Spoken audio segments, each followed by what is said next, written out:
You know, anyone can tell you that there are large groups of adults walking around with their tote bags, Right. HGSE tote bags. Yes, yes. And so we serve, you know, university deans. They come for 2 weeks in our programs. And then we have something called the Principal Center for school leaders. And those participants come for 1 week. And we have about 3 programs from the Principal Center that run in the summertime. And then we have programs that are focused not just on leadership, but also instruction in the classroom. So for example, we have a program called Deeper Learning, which really advances like 21st century skills, you know, the cognitive, the interpersonal skills that are so important for Right, and that is a contemporary type workers. of Yeah. program that corporates would be interested in. If you're thinking about design thinking, if you're thinking about Thinking. trying to get your workforce or your leadership to be thinking, like, what does it mean to have the 21st century skills? Mindset. Right, the mindset. That's right. And that, Skill, mindset. that is That's right, yeah. what that course is all about. Oh, Yeah. okay. It's Yeah. one course or That's one blended course. Mhm. That's right. So it's actually, it starts online, and then participants come to campus for 1 week. And that program is based on this idea that, you know, the sort of reading, writing, arithmetic, memorizing things isn't going to be good enough for this century, Oh, right? okay. People need to know how to solve problems and create new things collaboratively. So that's what that program really focuses on. So And how long is that course? 1 week here, and online, how long does it take? 3 weeks? about a month Yeah, online. A month online. And A month online? About a month online, and the participants do a variety of things online where they do an activity called Shadow a Student, where you know, you're a school leader or a Mhm. teacher and you pick a student in your school and you sort of glue yourself to that student for the day.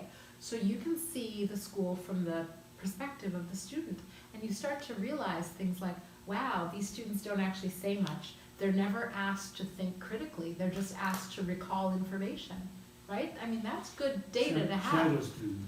Right, and I mean, you can take that same principle and apply it towards if it was a corporate training. Yes. For example, Oh, right. you could yeah. shadow. Your We- employee. Employee. We don't want to know what they.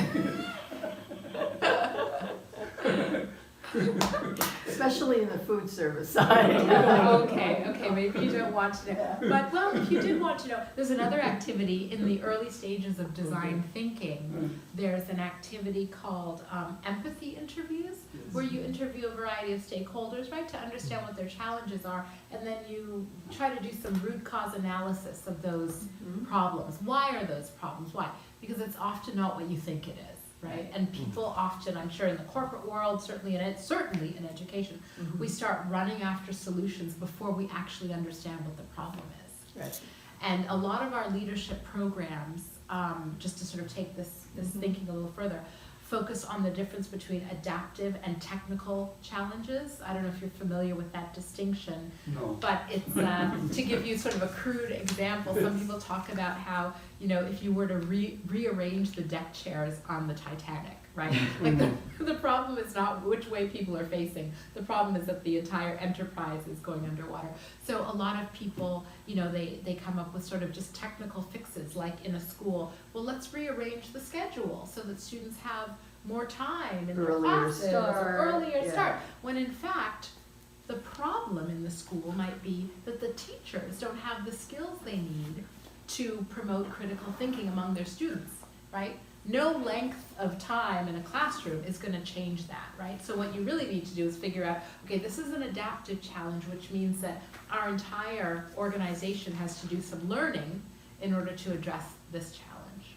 So that's, I'm probably getting way ahead, but those are the kinds of things that we deal with in professional education. And so by way of introduction, I'll say I've been here 10 years doing this work. It's my passion. I'm really interested in, you know, human capital development, which is why I chose education. I did my PhD in international development and education, with a focus on teacher development broadly. So I would love to learn about about you, more about CP. Sushant prepared a nice briefing document for me, but I'm interested in learning more about